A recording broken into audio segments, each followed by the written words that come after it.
prima facie the most important for us too. And I would like to thank C. Lakshmi ma'am and C. Annapurna Arvinda Garu ma'am for this opportunity, and the team of Hyderabad Chartered Accountant Society for arranging this wonderful webinars.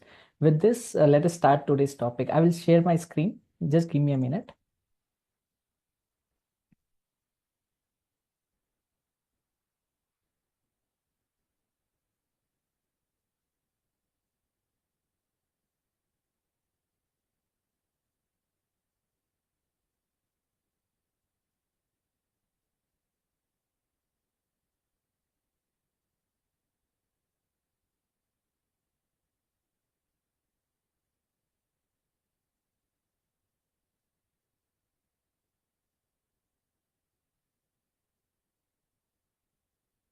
I hope the screen is visible.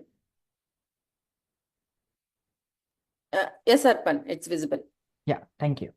So before we start, let us understand that the topic for today is key changes in GST, including IMS. See, again, IMS is again a new feature that has been added up, which is in Limelight. Apart from IMS, there are also other aspects that requires our understanding and awareness as to what all the new aspects that has come under GST portal or under the GST law. So to begin with, let us understand that today where we are here, like everyone is chartered accountant, ma'am. Here, the Yes, sir. we are All all are chartered. CAs, right? All are Yes, chartered yes, sir. accountants. Done.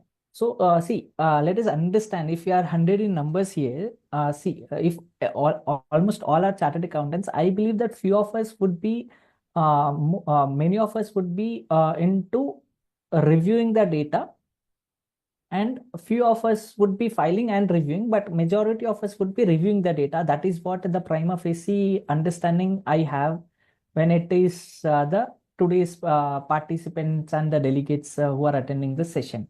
So I will now mold my session to the tune that I will just interact with you. I will highlight the aspects that we need to consider, and after a complete aspect of say IMS or GSTR-1A, each and every aspect that has been discussed, I will just summarize that what you need to take care of. What you need to pass it on to the team is something which you will be understanding throughout the session, and at the each end of each session, you will also try to summarize few aspects which we have to keep in mind before we proceed for the filing of subsequent months. To begin with, what is the agenda for today? Agenda. So it is to introduce the importance of monthly filing of GST returns, importance of accuracy, then key changes in GSTR-1 that has been introduced, key changes in GSTR-3P, overview of GSTR-2A and 2B, overview of DRC-01A, 01B, before going to GSTR-1A, because that is how that 1A has been introduced. I will also make you understand that each and every changes that is being introduced is coming from a perspective. See, it is not that just a new change has been brought into the portal. It is either to make our life easy or difficult. Then about IMS is what we'll look into, and portal advisories that is being issued, that we'll look into, and then wherever time permits, DRC-0A and recent case laws, like if you see a Safari retreat that has come, we'll just brief up and summarize on those aspects. So let us start with the journey. So if members here would appreciate, when the GST law was introduced, when the model GST law was introduced, there were GSTR-1, 1A, 2, 2A, and 3. Even when the GST was introduced on July 2017, 1st July 2017, we were having GSTR-1, GSTR-1A, GSTR-2, 2A, and 3. Then later, after passing of say July, August, and September, then we came to the government realized that it is difficult for the portal to accept. From July 2017 itself, they have given us GSTR-1, GSTR-3B. However, see why I'm telling you that it was still there, because in GST Act, the reference to GSTR-1, 1A, 2, 2A, 3 was still there. Understand, the reference was still there. However, for ease of filing purpose, the government said we are introducing a summary return in the form of GSTR-3B. Perfect. And now it is GSTR-1. See, understand, in 2017 we were, then after passing of 2018, 19, 20, 21, 22, 23, and today we are in 24. Looks like 5 years again. It's like, but understand, after passage of 7 to 8 years, now we are at a stage where GSTR-1 is what we need to check. IFF, 1A, 2A, 2B, 3B, DRC01A, DRC01B, DRC01C. So there are n number of aspects that has come up. But per se, if you ask even today, we have to update our clients, we have to update our stakeholders that it is not only 1 and 3B that is being filed, because for them it is more of 2 returns is what you are filing. You used to file 2 returns in 2017, you used to file 2 returns in 2018, 2 in 20 COVID, 2 in 22. Even now what you are doing or what we are doing is, from their perspective, if you ask us, it is we are only filing GSTR-1 and GSTR-3B. But if you ask our back office, or if you ask us, it is before filing of 1, we all consider certain aspects. Before filing of 3B, we consider GSTR-2B, 1A. All other aspects is what we are considering. So that aspects we have to bring it to the notice that there are good number of changes that is being introduced again and again. Now, members, you tell me, is the process easy or difficult till now? See, let us see. We can discuss and we can make it interactive also, because see, again, when we are CS, it is more of interaction that would be required. That is required because filing would be done anyway. I will help you with the key points wherever required, but you just let us understand with 1A, 2A, 3, and then coming to GSTR-1 3B. Then again, if you can recollect and remember, there was new returns that was being introduced by GST department in the form of ANX1, ANX2, etc., etc. by the name. That was again not implemented though, but they were about to implement. And now again, there are a number of aspects, that is 1A, 2A, 2B that we are supposed to deal with. So let us understand. In 2000, let us try to interact in 2017, in 2018. Just go back. If you're practicing, then go back. In 2017, in 2018, how many of us were aware of GSTR-2A and its implications? What would it cost in 2022, 23, 24?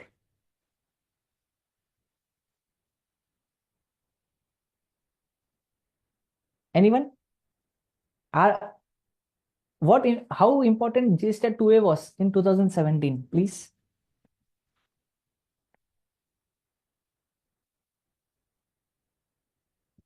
I hope I'm audible. Yes, you are audible. See, either it should be an interactive session, or else then whatever the slides I have prepared, the content, one side love story, that is what I will try to address then. It I'm wasn't.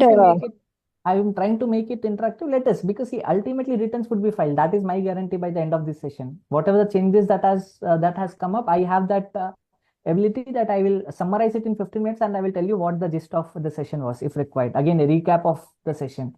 Let us In interact 17, and 18, understand. there was not much importance of 2A because we used to follow purchase register. Correct. So Ankita ma'am says that at that point of time, it was not that relevant. If you ask me, even we were not that aware of, even the stakeholders were not even aware of what GSTR-2A is, and even for the sake of reference, also we have never used GSTR-2A, or at least 95% of our CAs or the consultant or the client has never even downloaded GSTR-2A at that point of time, and they have taken the credit based on that. However, now the scenarios is completely changed. Why I'm trying to address this is, try to understand any change that is being introduced now. Let us understand that what implications it may have in the future. See, 2A was very irrelevant then, but if you take GS 2017-18 and 2018-19, if you just go back and check each and every assessments we have undergone, they have not even missed GSTR-2A in any of the assessments. I can bet you. That important it has become then. And we were in the year 2022, in the year 2023, and the last 2-3 years, we were reconciling all those GSTR-2A with the purchase data now, which we could have done at that point of time. I still remember 2000 in the year 2018 when GSTR-2A came into limelight because of a few notices. The then finance minister, late Arun Jaitley ji, himself has tweeted and clarified that GSTR-2A would only serve as a facilitation measure. The department will not take any harsh action. It is only to facilitate the trade, is what he has literally tweeted, to give the understanding of the finance ministry with respect to 2A. That was the intent of CBIC in the year 2018. But then the finance minister got changed, the hierarchy got changed, and then we have witnessed a wonderful notices with respect to GSTR-2A versus GSTR-3B, GSTR-2A versus GSTR-2B. We have seen n number of cases with respect to this. Even suppliers registration cancelled, that is being witnessed in GSTR-2A. Based on that, the notices were issued. I can tell n number of cases only from GSTR-2A what the government has done. So let us understand that again, it is n number of features that is being implemented. Understand the impact of it, why it is being implemented, and future impact what it can cause. Then introduction to the monthly returns. If you ask, 3B is what we are aware of. 5 is with respect to non-resident taxpayers. 6 is for ISD. Again, ISD, there are a couple of, it has been now made mandatory from 1st April 2015. And then GSTR-7 TDS and GSTR-8 TCS. Importance of monthly filing with respect to accuracy. Why filing of GSTR returns accurately is very important. If anyone can acknowledge or tell few points in this regard. Again, I'm telling you my word that I will close the session with at most summarized content which everyone can remember. I'm just trying to make you understand that this is the points. Like say, suppose even if I go and interact with the client, if he asks me to, for him it would be like, खाली GST return ही तो भरना है ना. Only GST It is return requested to use the expertise of the speaker. Please make it interactive. Apologies, sir.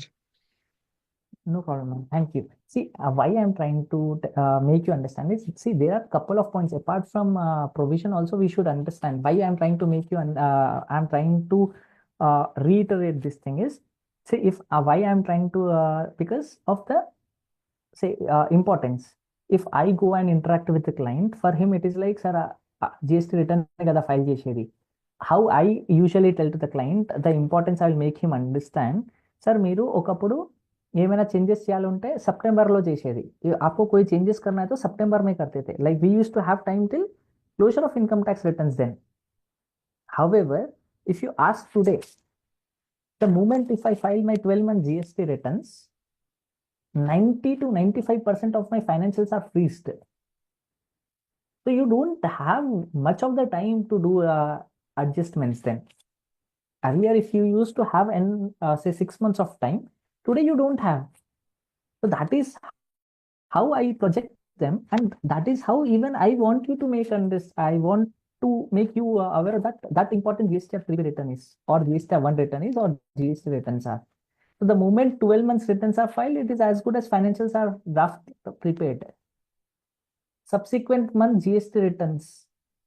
Now the government, what they have done, subsequent month GST returns, they have said that it cannot be filed if the preceding month GSTR-3B is pending. If you ask me how far that is correct, I am not aware of. See, if I have no, what we say, amount to pay for, say, September month GST return because of my seasonal business or because of the client has not paid, that is the reason I was not able to pay GST. However, government says 100% तो आपको पैसा भरना ही है. 100% is what we are supposed to pay. Until unless I pay the amount and file my GST return, my next month GSTR-1 I cannot file. How far that is correct? Again, if you don't file your GSTR-1 for the next month, don't see, understand, if I don't file my GSTR-1, it won't get auto-populated in their GSTR-2B, the various customers of mine. If only one customer doesn't pay like the substantial amount of GST, I cannot eliminate that to that extent and file it. And bank loans or investors. Nowadays, even if you are in the month of December or September or February, what the bankers are asking is the preceding 12 months of GST returns or preceding 16 months of GST returns, etc., etc. So even say if it is a startup, so the VC or the investors or etc. would ask for the GST returns to confirm whether whatever you are projecting your sales number, they will try to match a basic simple level of due diligence they will do with your GST returns. So that is how we are supposed to project to our client that important the GST returns are, and that is where as you as a CA would make an impact or differentiate from the other consultant. I hope, see, subject I am here to teach and I will teach that. And my only thing is I'm just trying to project that is how important even the presentation with respect to our clients should be. And let us take one example wherever required in between, that I have sold cricket bat to Virat Kohli. The cost of the cricket bat is 1 lakh rupees. That is a taxable value. GST amounting on cricket bat is say 18%, 18,000 rupees, and the invoice value would be 1,18,000 rupees. So here I would be the vendor, Virat Kohli would be the customer. Only for the sake of simple example, wherever if required, we'll try to use this to explain things. GST ledger. If you would be 6 months back or 1 year back, just go back and check. Even if I, before showing this slide, if I ask you how many types of GST ledgers are there in the portal, how many we would be telling? GST electronic rate ledger, electronic cash ledger, electronic liability ledger. Correct? But now, knowingly or unknowingly, if you go back to the portal and if you check, these many registers have been added up. Negative liability statement for composition taxpayers, negative liability statement for regular taxpayers, electronic credit reversal and reclaimed statement, RCM liability, ITC statements. So these are the changes which we should be updated. We should be aware of what has newly come up in the GST portal. That we will again cover in the subsequent slides. With respect to returns, if you see in the returns tab, there is IMS in a dashboard that has been added up, and return compliance. Two aspects have been added up. Return compliance, almost it's a long time return compliance has been added up, and then IMS has been added up. With respect to return compliance is nothing but DRC-01B and DRC-01C, whereas with respect to IMS, we'll again discuss. It is clear cut. In the name itself, they have given Invoice Management System. That is the dashboard they have added up in the returns tab. Coming to the presentation. Changes in GSTR-1. From now here on, e-waybill data you can automatically download on. E-invoice details. Say suppose I file, say today is 25th. Whatever the e-invoices I have created, if you go back and check your GSTR-1, the details are automatically, they are getting auto-populated. Earlier, say if I generate e-invoices, if I am a client, if I generate e-invoices, by 30th or 31st, whenever the month gets completed, all the details with respect to sales are already there in the GST portal.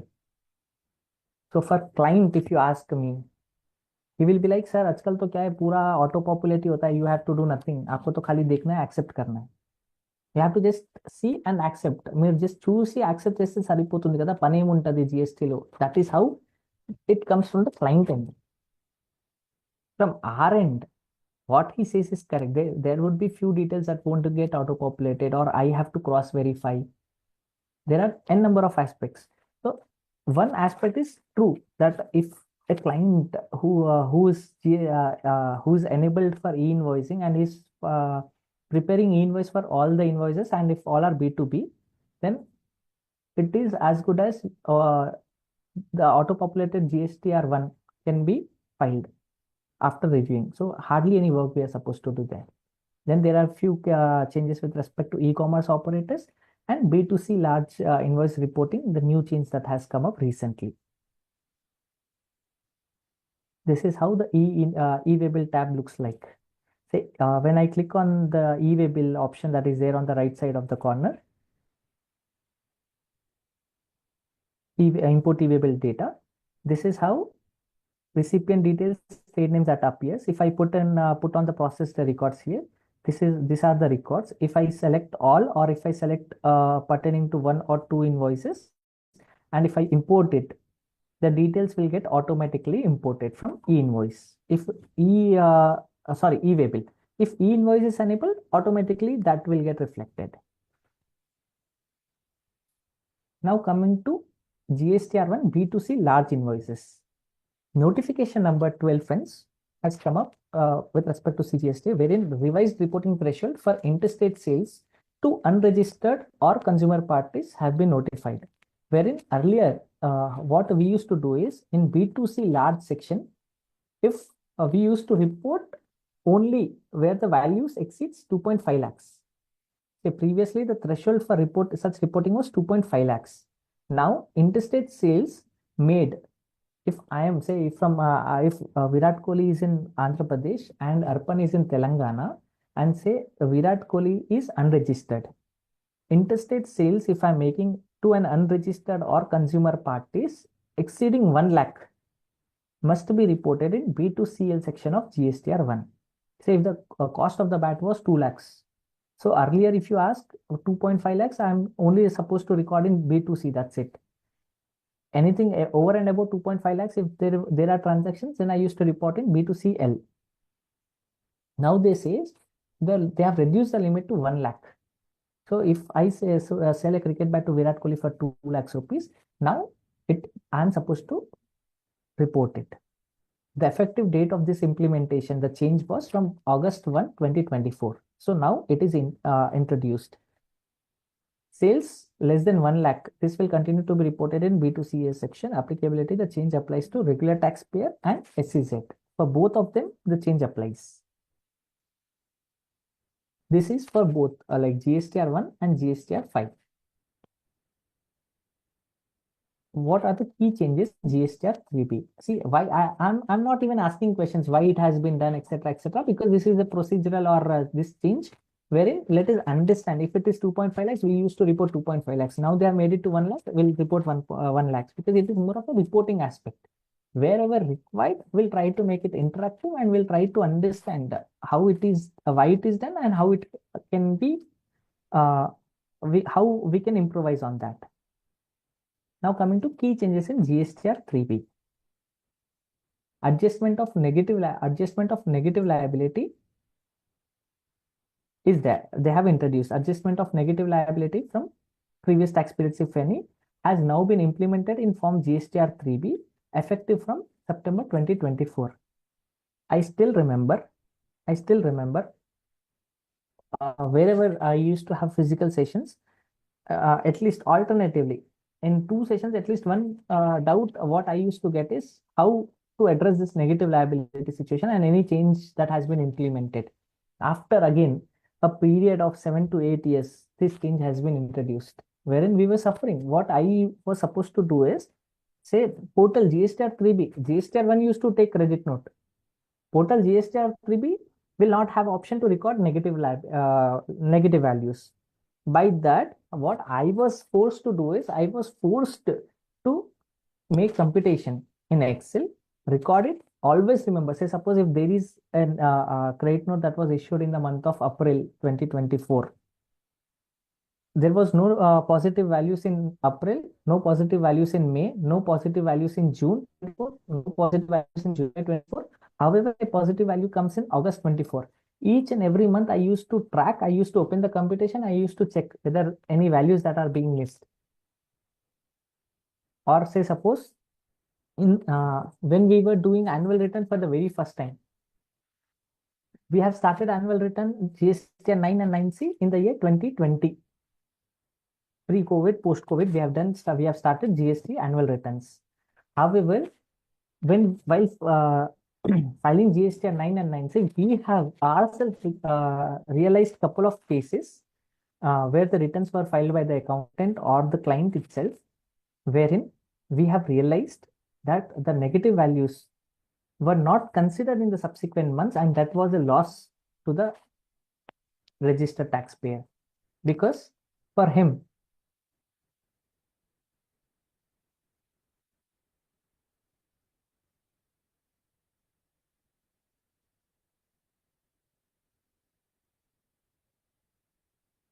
just a second, I'm just reading the chats. There are 11 messages here.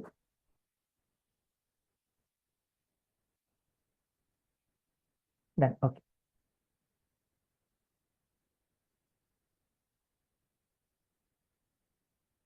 So we have seen a couple of cases where the amount was missed, because for government, see, always remember, and I will make you realize. Do you want me to be a bit louder, or that is fine? That is fine. That is fine, right? Yeah. Okay. So see, I will make you realize that when the government brings changes, always it should be two-sided effect, right? It should be in the benefit of department. Also, it should be benefit of registered taxpayer. Many of the times that is not the case. Say if one such cases, credit notes, if you want to issue, or any invoices with respect to the previous year, you can only issue till the subsequent year, September month. Now they have made it to November, 30th of November. However, that is not the case for collection of tax. If I want to reduce the liability, the government says there is a time limit that has been prescribed. However, for increase in tax liability, there is no time limit that has been prescribed. That is undue against the principle of natural justice, but that is there. The same way, people were missing on this negative tax aspect. Per se looks this thing, but it was very important. What I have done is I have opened the GST portal. I've just entered -100 for the satisfaction of viewers, whether the portal is accepting negative values or not. I can tell you, yes, from now on, it is accepting a negative liability. And also, two slides before what we have discussed, I have shown you the ledgers that are being prescribed now. There was negative liability ledger for composition taxpayers and also negative liability ledger for regular taxpayers. The negative values, what you will report here will get, there is a ledger that has been there. How electronic cash ledger or credit ledger that has been prescribed, from here on, for negative cash liability, there is a ledger that has been prescribed. It will form part of the negative liability ledger. Automatically, say in the same month, if you see, if I have central tax payable, it will get adjusted. Now here it is reverse charge, but if it has central tax payable, it will get adjusted. Otherwise, in subsequent month, the portal itself will auto-populate and it will adjust it. But for few months, because the change is recently introduced, what we are supposed to do is, for at least for a month or two, we are supposed to manually go back and check whether the portal has adjusted the liabilities or not. But as of now, the portal is adjusting the liabilities, negative liabilities here. Coming to the subsequent slide. Reduction in fees with respect to GSTR 7. TDS deductors. Say, for all persons required to deduct TDS, furnishing of GSTR 7 has been made mandatory, irrespective of whether any deduction has been made in the said month or not, as per Finance Act. See, what used to happen is, I will tell you here. Say if I am doing government contracts, or if I am into XYZ services, what I used to do is, I used to file TDS returns only in the month where if there is any TDS that got deducted. Otherwise, drawing the analogy from income tax, that is not required. I used to not to file the returns. However,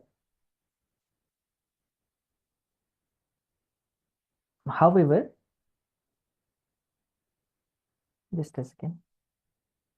However, from here on, the government clarified that late fees has been reduced from June 2021 as follows. What the government has done is, if you are filing nil, government said first you are supposed to file the returns irrespective, even if there is a nil, no tax that got deducted, you are supposed to file the returns. And then what it has told is, nil returns filers, government says we will not, it will not attract any late fee. And other than nil returns, it will be rupees 50 per day, CGST and SGST, up to a maximum of rupees 2000. They have reduced the late fee. GSTR-2A versus 3B.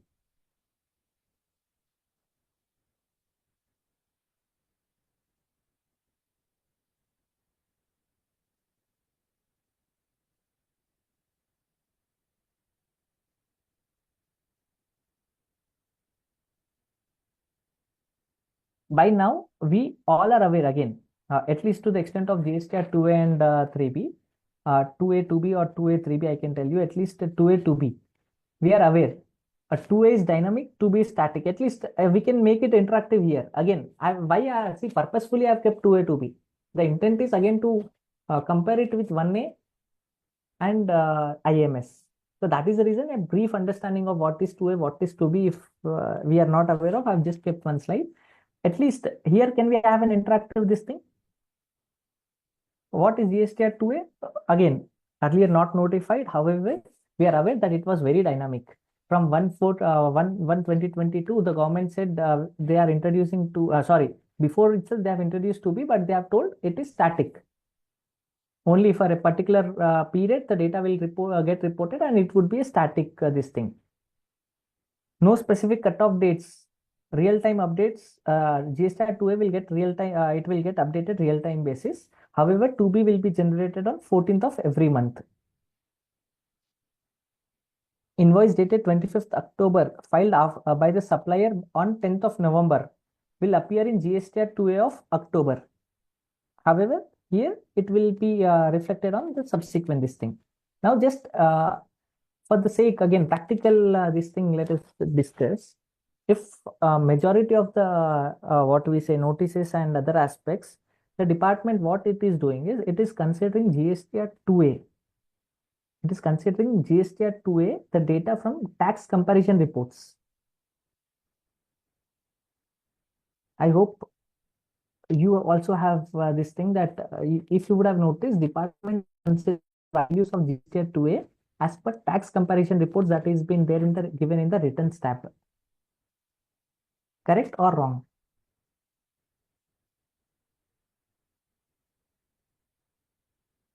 I'm trying to give some practical insights and share with you people. At least comment in the chat box. I got one from Harishji that it is correct. For rest of everyone, have you encountered this? That department is considering GSTR-2A values for, say, if you would have encountered 17-18 assessment or 18-19. Okay. Saurabh Aditya Garu said that true. So I will tell you that the tax values that has been derived by the department is only from tax comparison reports. If there is a difference between GSTR-2 and 3B, I will also insist you to download monthly GSTR-2A returns.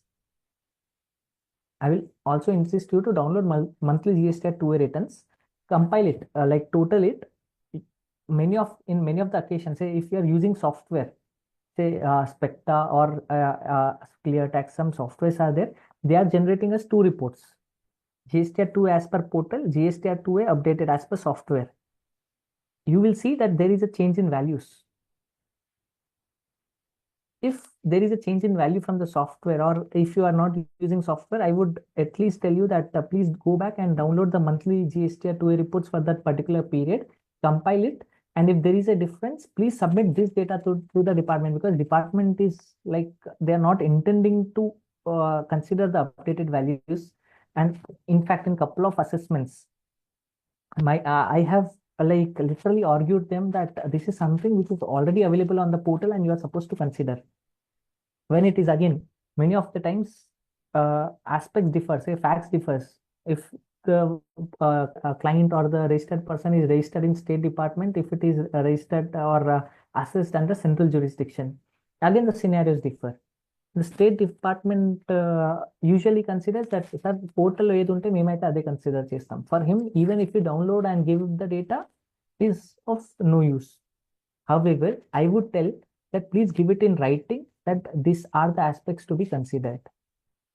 Don't just tell them or convey it over phone or when you meet them in person.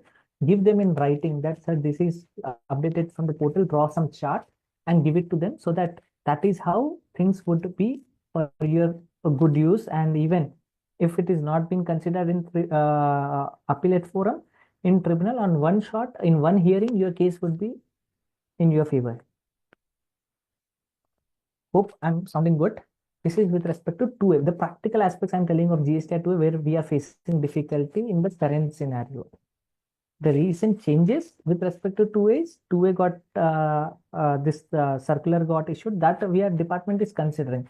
However, this aspect probably I see if you incorporate in your submissions, that would be advantage in your practice. Now coming to the subsequent this thing. DRC-01B, DRC-01C. Can anyone tell what is DRC-01B and C?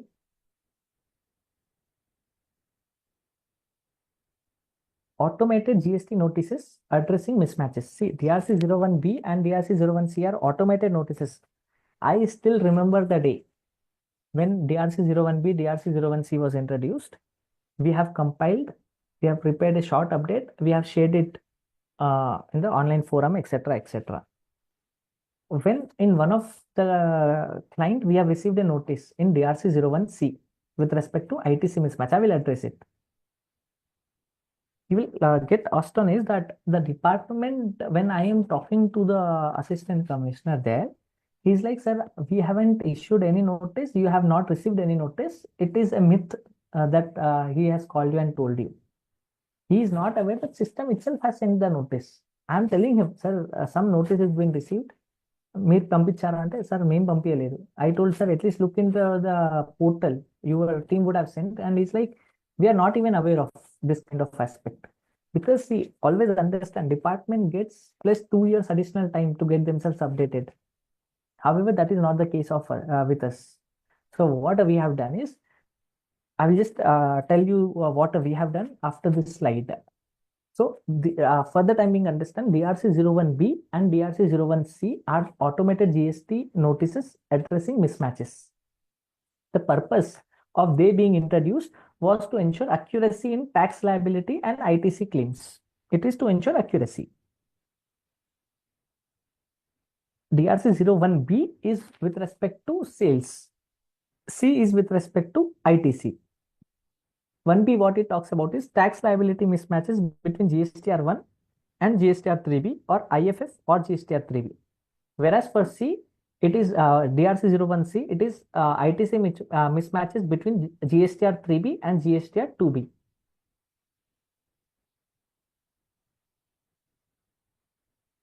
The actions that would be required is you have to understand the reasons for differences.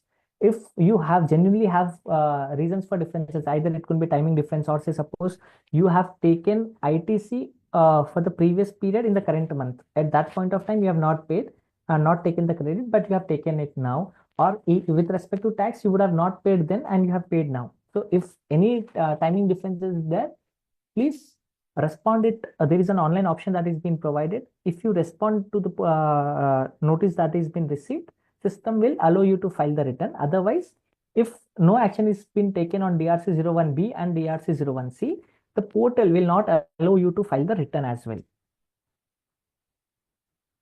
So what we are supposed to do and how we are supposed to respond. Log into the portal, return services, return compliance. If you can recollect, we have discussed 2 additional changes in return step. One is return compliance and other is IMS. So we have to select the respective DRC-01B or 01C and address this mismatch.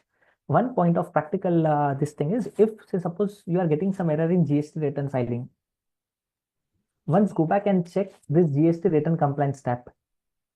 Many of the times we are not aware that a notice has been received because client's email ID or phone number that would be given. We are not aware of the receipt of notice, but we are trying hard to file the returns. These problems we have faced initially when the GRC-1B and C were introduced, but I'm trying to tell you that if a return is not, we are not able to file the return, please go back and check the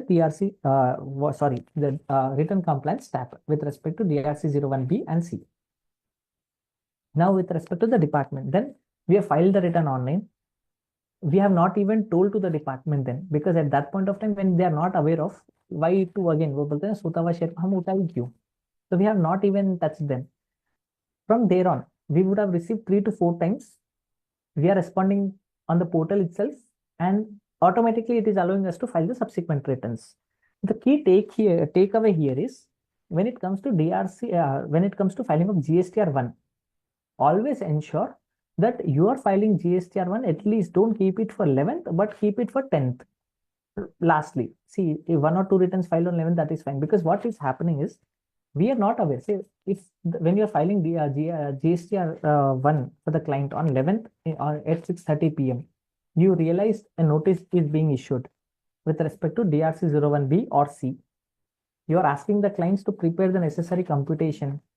It may take some time again, but if you don't file your GSTR-1 in time, it won't get reflected in the to the customers of the client.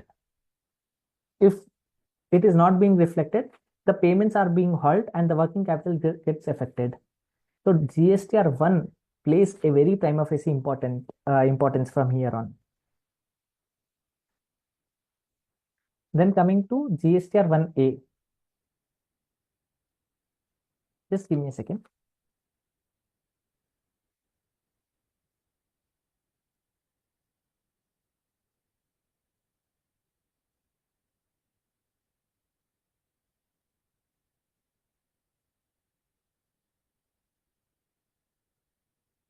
GSTR-1A.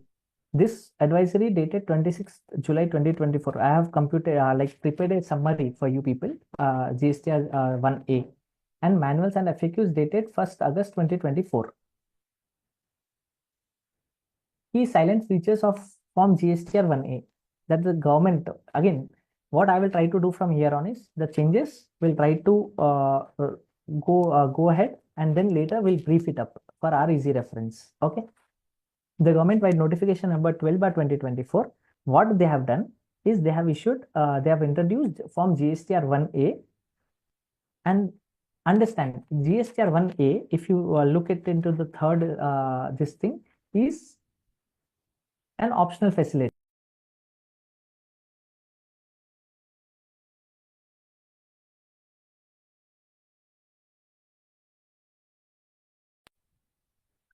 Is an optional facility. This can be filed only once for a particular tax period. Say, the government, sir, what is optional, what is not, let us forget it for the time being. I will try to summarize GSTR-1A for you people. GSTR-1A is with respect to sales. What we were doing, we were filing GSTR-1. If there is any change that needs to be done in GSTR-1, by when you are supposed to do? We used to wait for the next month GST return. Correct me if I'm wrong. See, earlier I was not having any option. If I want to file GSTR-1, I was filing it. But if any change, say suppose I have missed reporting one invoices or any change that needs to be done in that invoice, I used to wait for the next month.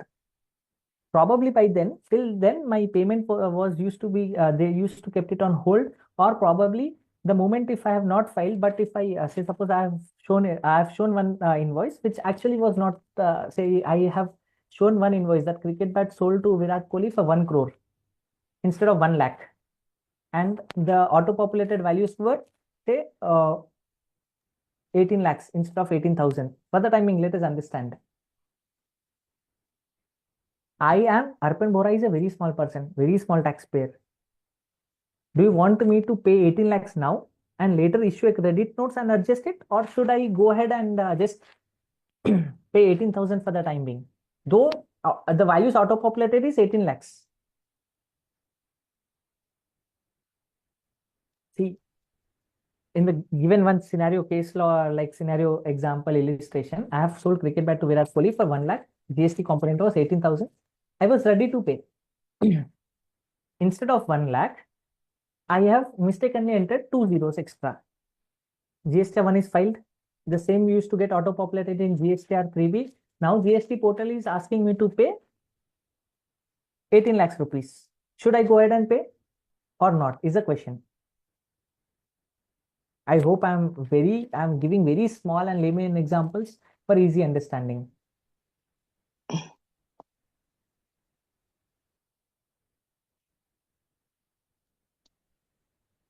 Vamshi Krishna Garu has said, no, pay rupees 18,000 only. See, again, I went with the the knowledge shared by this thing. Then I have paid this thing, like 18,000 rupees I have shown in my GSTR2, GSTR3B, and I have paid.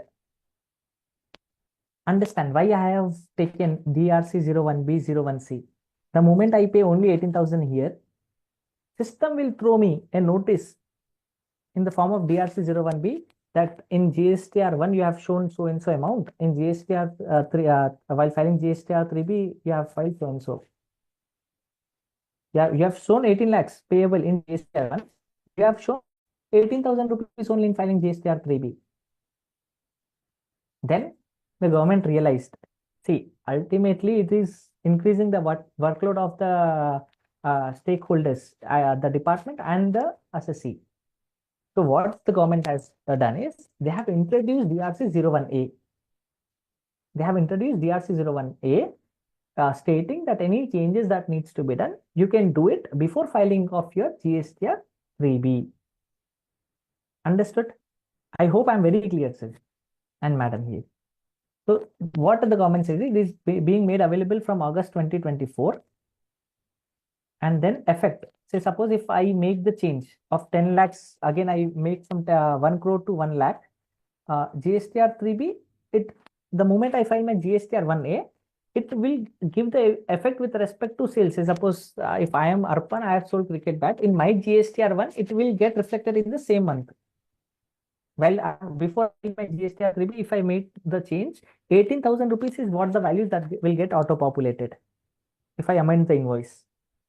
If when it comes to recipient, because I filed my GSTR1 by the due date, GSTR2B cutoff date, by 11th, it will take the data. What it will do is it will reflect in GSTR2B the amended values only in the subsequent month. I'm trying to be slow so that the important topics will understand, no, will never forget it then.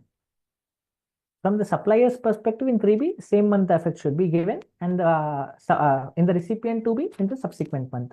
Available. When it will be available in the GST portal is the question. So due date of filing GSTR1 or actual date of filing GSTR1, whichever is later. GSTR1 would be available. So suppose if I filed my GSTR1 on 7th, it will be available on 11th, the due date, whichever is later, 7th or 11th, whichever is later. If I filed my GSTR1 on 12th,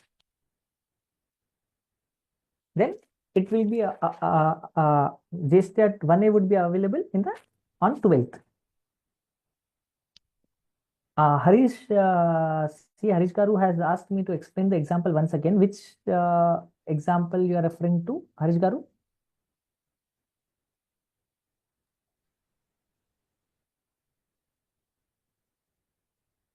GSTR-1A.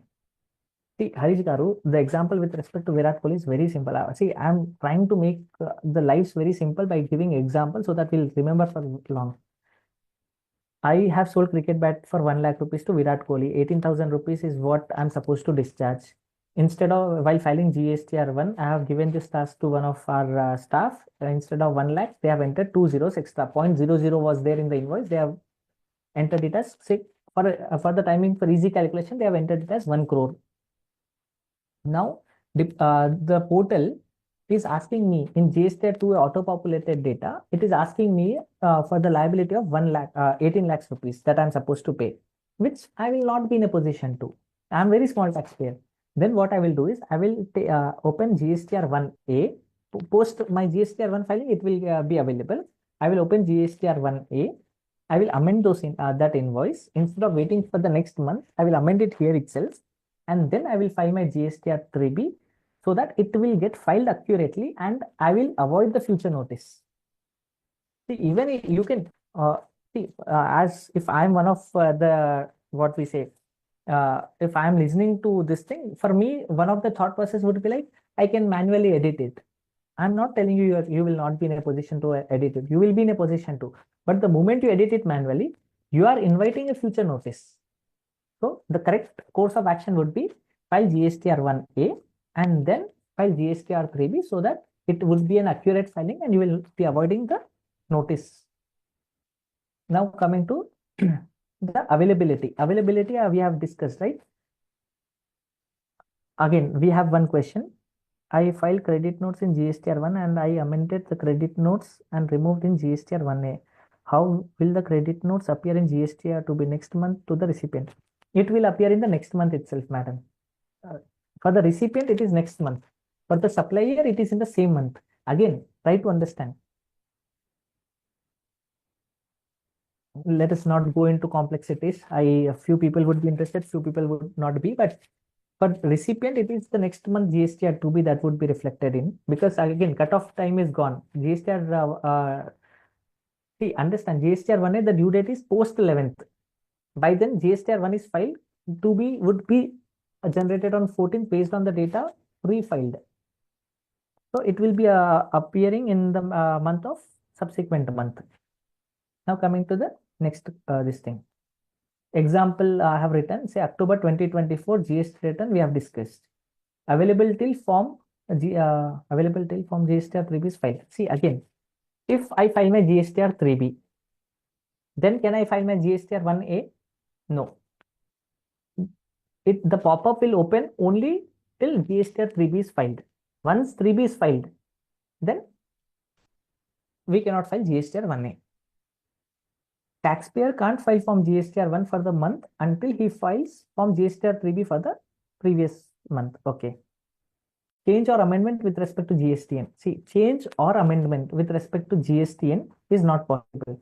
I can amend all other particulars. Say, if I have sold cricket bat to Virat Kohli, I cannot amend GSTN of Virat Kohli in GSTR 1A, except GSTN address or other details, values, etc., that can be updated on. However, GSTN cannot be done. So when we are filing GST returns for a client, or for if you are into industry and you are filing GST returns where you have registrations in multiple states, then remember that it will not allow you to change GSTN. Rest all the particulars will be allowed. See, let us see how it is visible.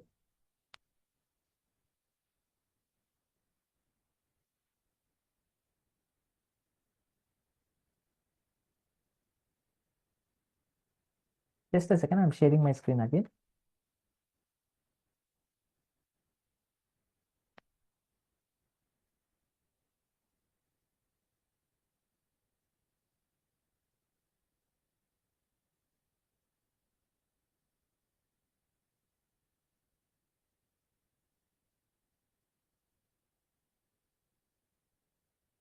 Now it's visible.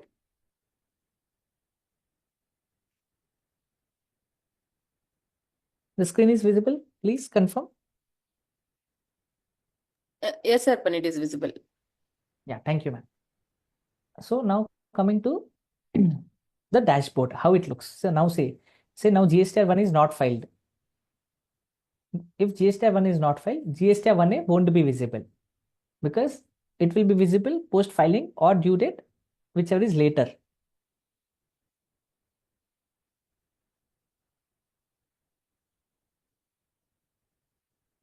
Then GST returns dashboard after filing GSTR 1, but before filing GSTR 3B. You can see the amendment of outward supplies of goods or services for the current tax period. GSTR 1 status is filed. GSTR-1A got auto-populated. Visible? So now you can see that there is GSTR-1A, GSTR-2A, 2B, etc. along with GSTR-3B. Same dashboard, post-filing GSTR-3B. Whatever we have discussed is what we are trying to see through slides. What I've done in one of the client, I have taken snip before filing GSTR-1, after filing GSTR-1, before filing after filing GSTR-3B. So that for your reference, that GSTR-1 is, see, it is not allowing us to file now.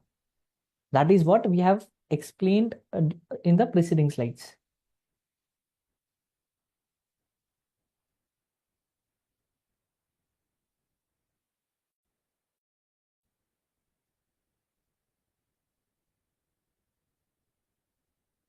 Just a second.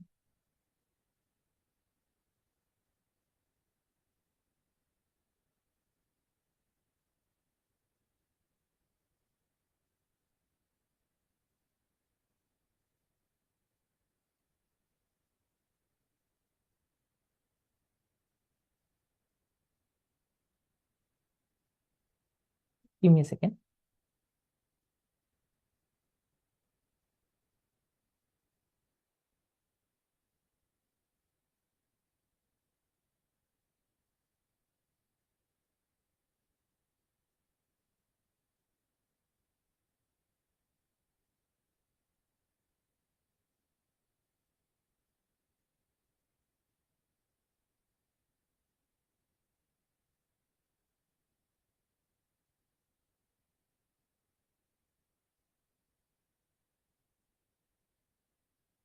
Okay.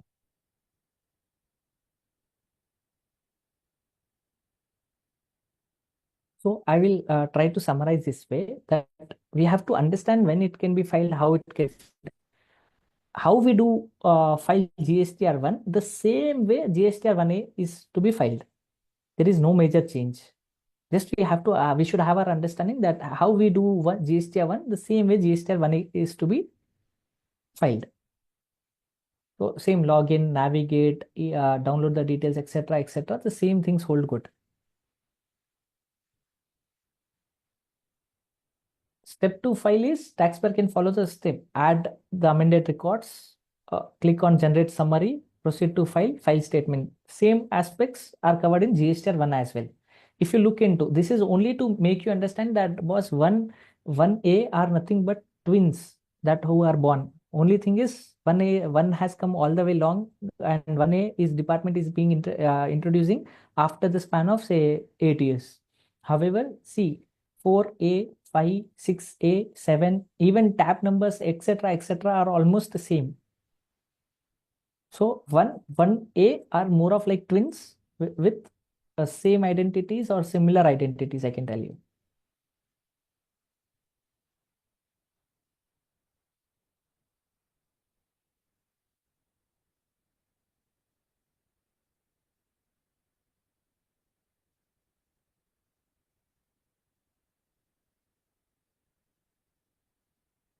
Review from GSTR-1A summary and consolidated summary of GSTR-1 and 1A. If you look into, like while submitting GSTR-1A, it will give us comparison between what was earlier in GST forming part of GSTR-1 and 1A. It is for our easy reference. That if, say, suppose if I have made change, only I can go back and I can look to that change, that's it. Last step is to again file it via OTP or DSC. Coming to IMS. Any doubts with respect to 1A? I'll just look into chat box also.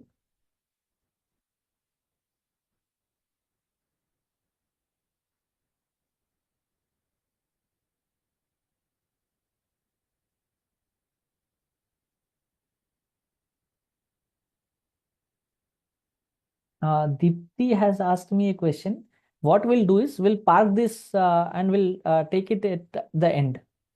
Any questions with respect to understanding or basic details with respect to GSTR-1A? Else we'll take the questions at the last.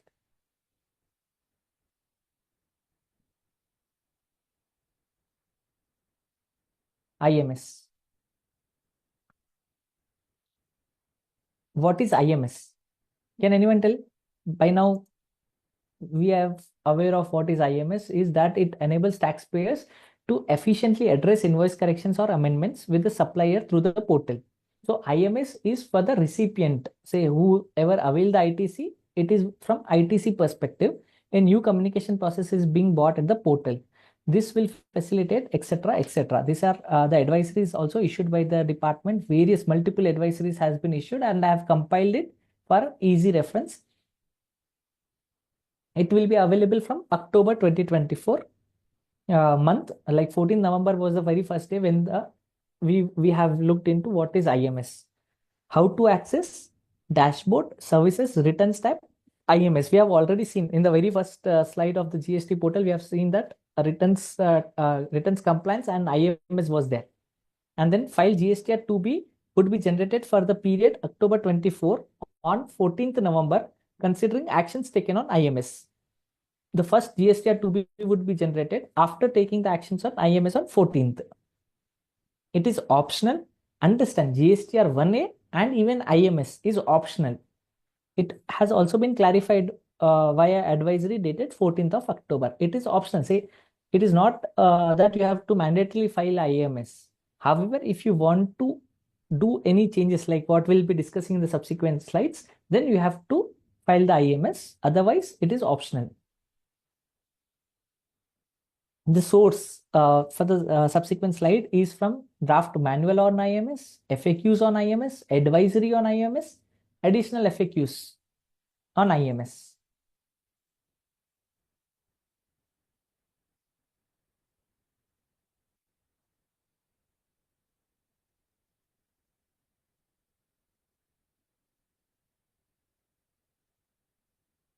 IMS introduction.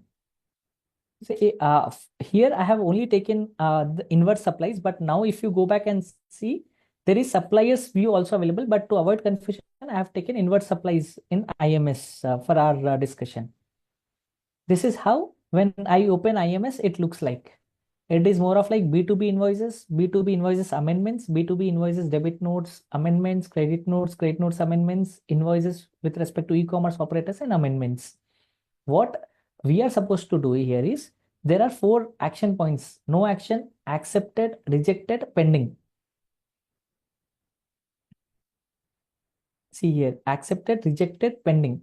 So what we are supposed to do is, we are supposed to either accept, reject, or keep it pending, is what the option that is available with us.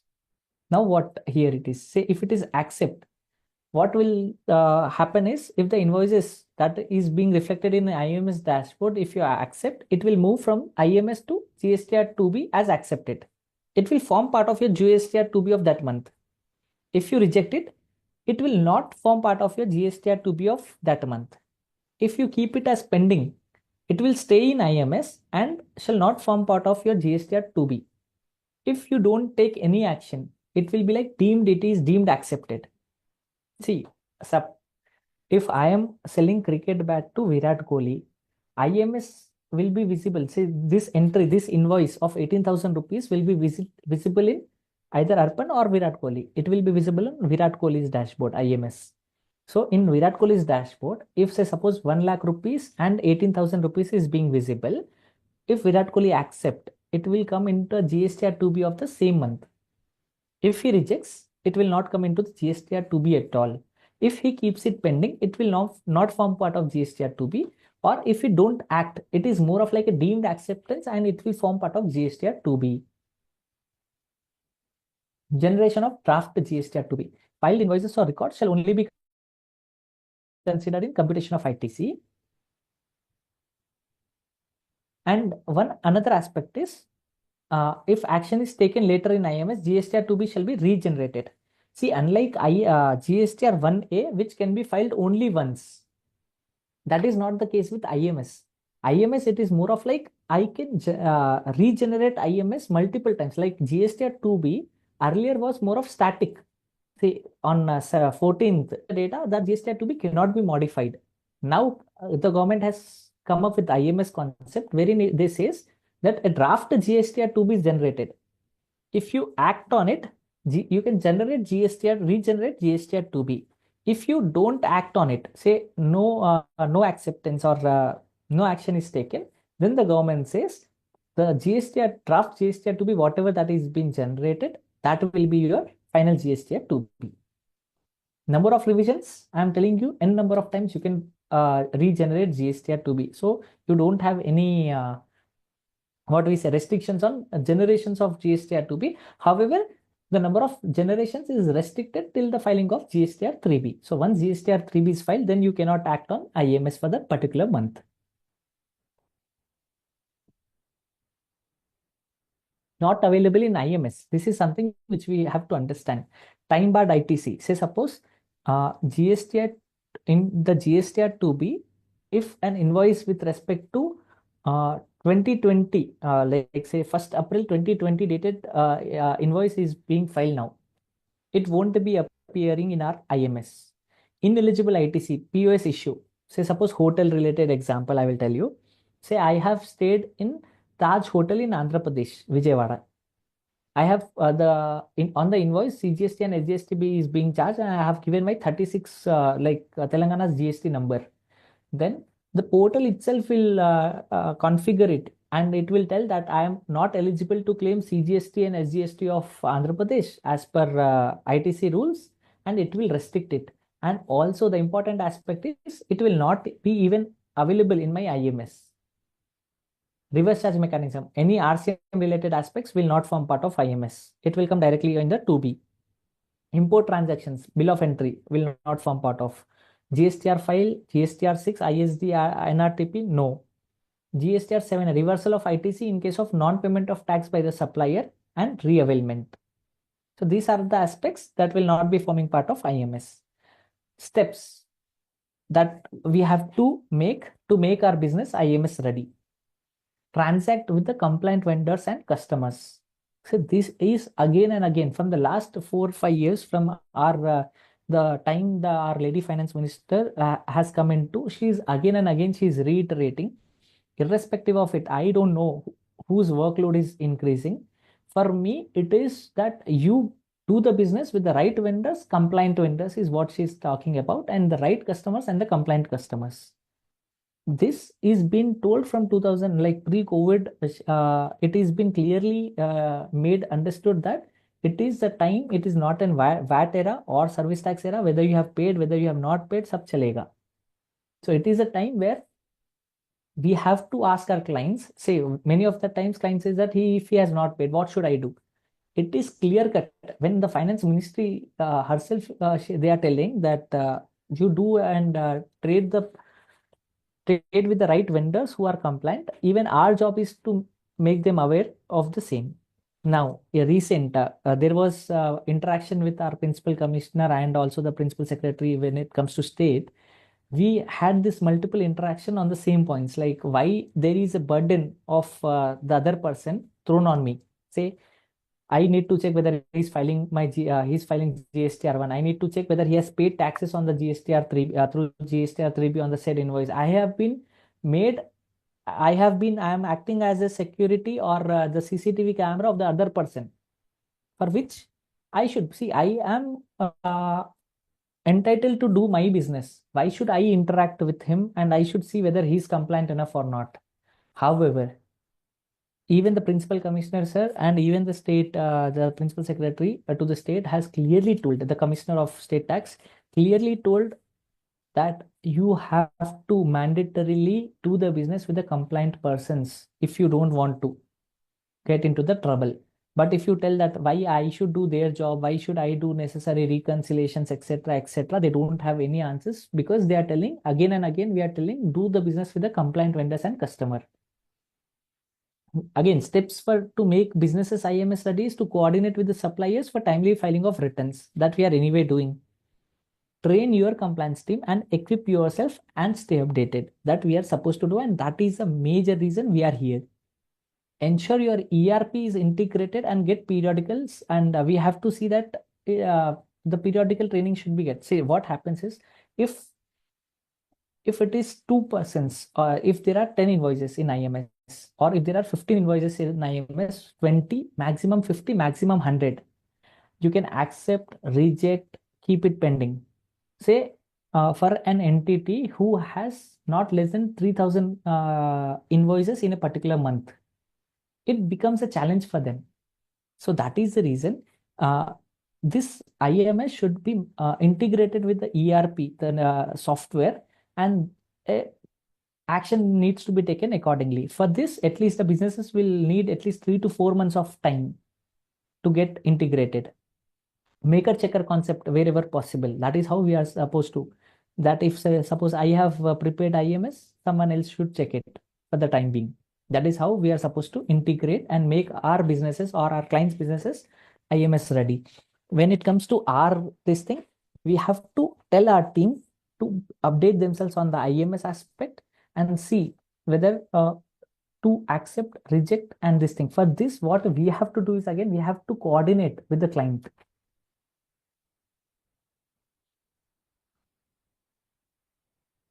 Before we step into this FAQs, majority of the questions we'll try to understand with the help of an example here. Just give me a second.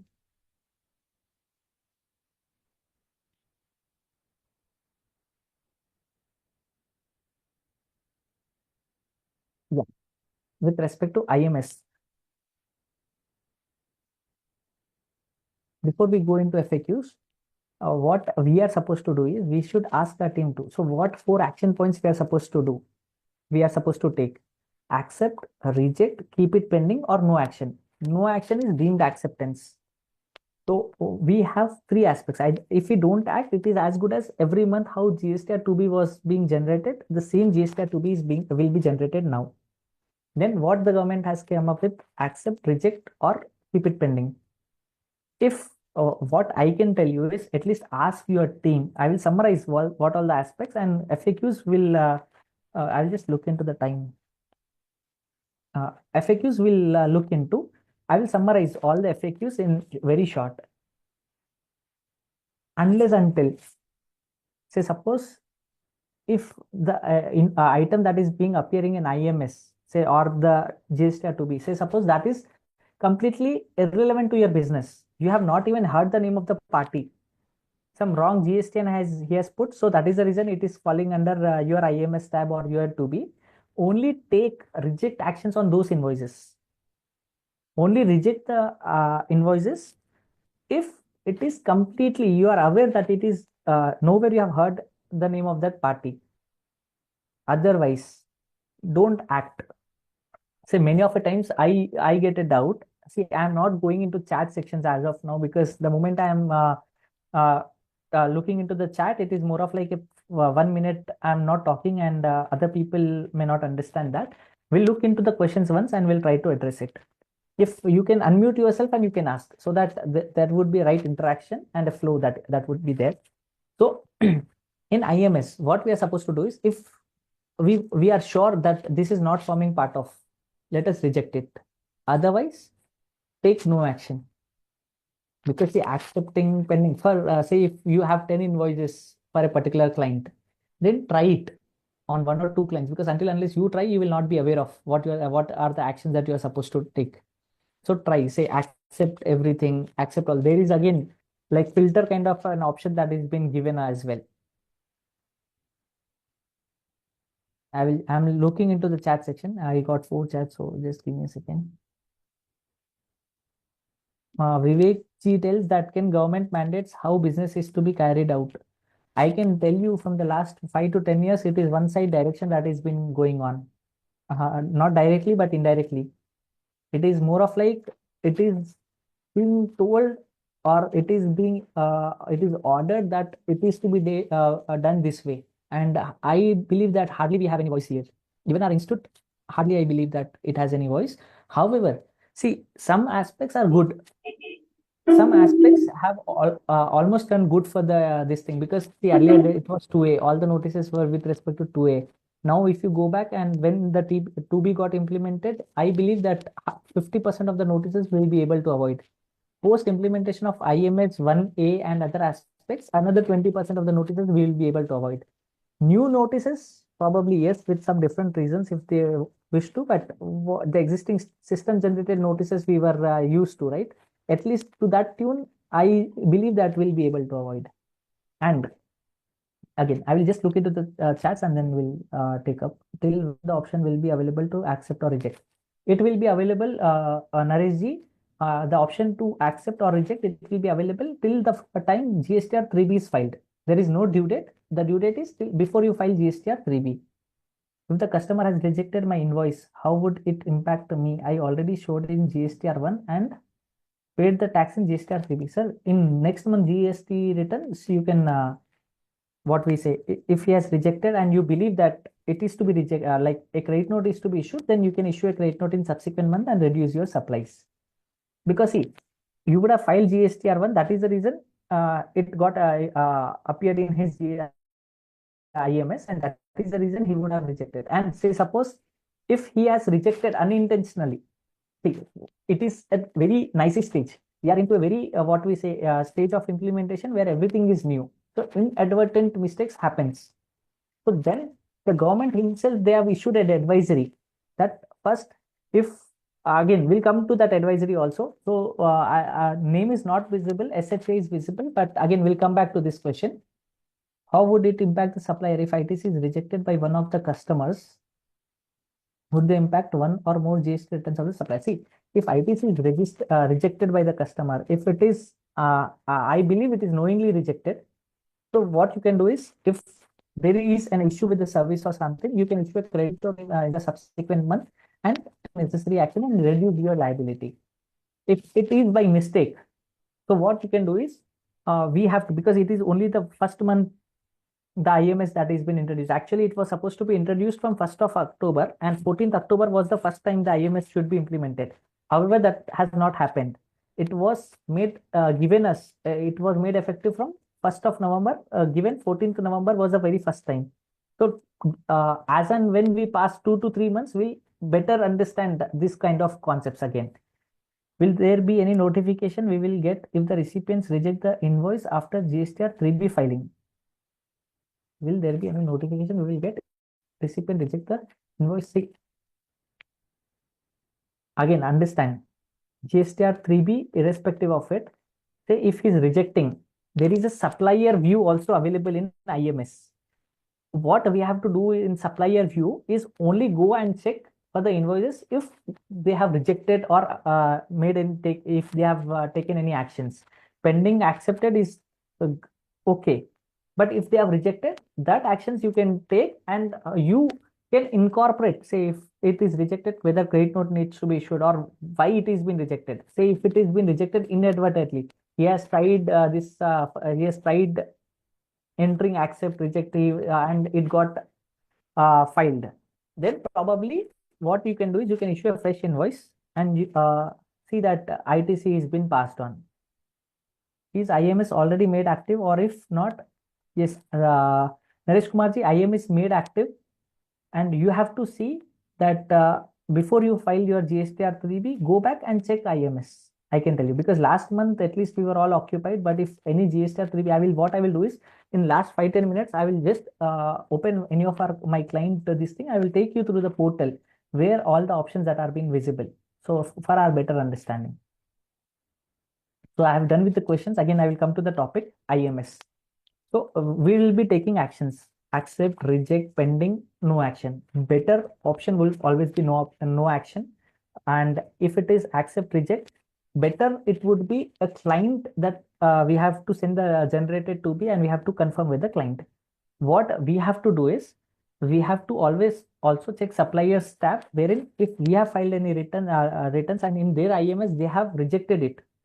For that, we have to use the supplier view. I will show you. Live demo is also what I will show you.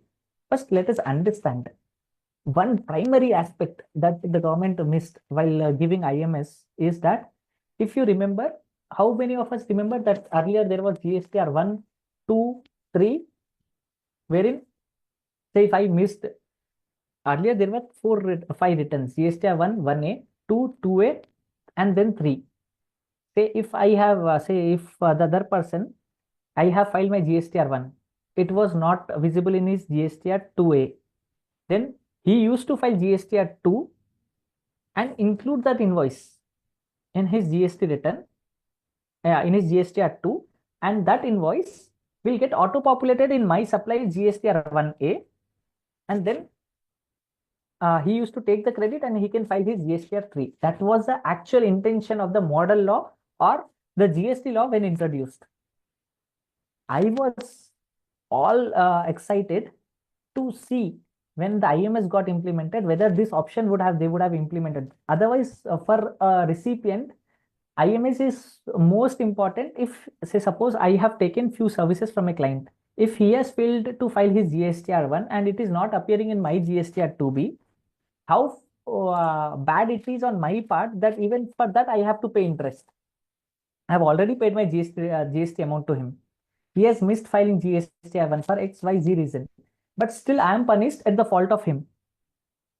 So I was very excited when IMS came. When I was reading advisories, FAQs, everything, I was very excited and I was of the belief that this option would have been implemented.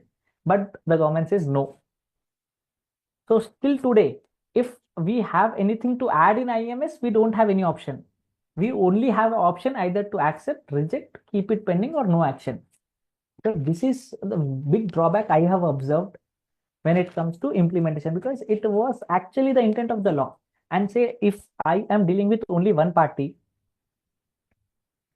by XYZ reason, he has missed filing his GSTR-1. So the transactions are in crores. Do you understand the impact of it on my GSTR-2B? No transactions will appear in GSTR-2B. Everything I have to pay it in cash. Hope I am making sense. Everything I have to make in cash, and it impacts my working capital. And even if I include it, because GSTR-3B is allowing editing manually, if I implement it, I edit it and I enter manually, still I have to bear the burden of interest for 1 month, which is again harsh because he has anyway paid the liability in his GSTR-3B. One he got he missed, he filed it on 13th or 12th. Still, I am supposed to pay interest for the 1 month. That harsh the law is still, and I call it as one-side love. It is all the department that they are favoring. Why IMS is required, boss? How good it is favoring the what we say, the taxpayer, I'm not very sure of. But again, given this thing, we have to comply. Understand? So that is where, see, there are n number of FAQs. Everything is given, compiled at a one place for you to easily understand. Credit note given, etc., etc.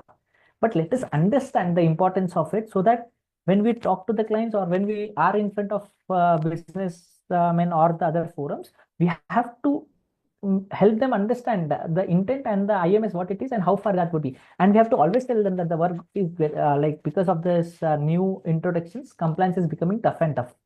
Unless until you tell, they will not be in a position to understand. For them, it is like, again, two returns, GSTR-1, 3B, वही तो कर रहे हो ना आप. That is what they will tell. But that is not the case. Sir, excuse me, one doubt. Yes, ma'am. Yes, please. Sir, in the previous example, you were mentioning that if they missed in one and we edit the 3B, we should be paying 1 month's interest. Correct. So my question is, that person who had missed the one, obviously he will be paying with interest, no?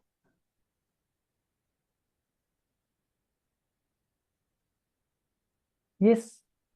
So on the same liability, we are paying 2 times interest. No, he will not. He will not be paying with interest. No, he has missed filing in his GSTR-1 by 11th. However, he has filed his GSTR-1 on 12th. Okay, so in 3B got 3B he will be auto-populated by in 3B he has paid in time. He has filed his 3B on 18th, incorporating the auto-populated figures, and he has paid the taxes due within time. okay. But as if you check from the recipient's end, section 16 conditions, in Yes. that it is given that unless until it form part of my 2B, I am not able to 2B. take the credit. Sir, in case if it is filed in the next month, for example. That's what. Next month I will be able to, but for 1 month, even if I purposefully I want to take the amount, then I'm supposed to pay interest. Say if I am not taking, say suppose out of 100, one customer has not paid, not filed his GSTR 1 in time. What I can do is I will eliminate that one invoice. I will keep it for the next month. Okay. Okay. I'm talking a scenario. Say those 100 invoices, I have only one vendor, one person from whom I make all the purchases. Okay. He missed inadvertently or through some technical glitch, or his accountant person expired, whatever the reason. He filed on 12th. Okay. Understand the scenario. See, if suppose if the tax liability is 6 crores, I have paid 6 crores on 18th in my GSTR Okay. 3B. But say suppose if Dipti, you are the person who is receiving the service, the goods or services. Because it is not appearing in your 2B, either you are supposed to pay the entire amount and file your GSTR 3B. If you take the credit, Okay. you are supposed to pay interest for 1 month, because actually it will be auto-populating in your GSTR 2B in subsequent month only.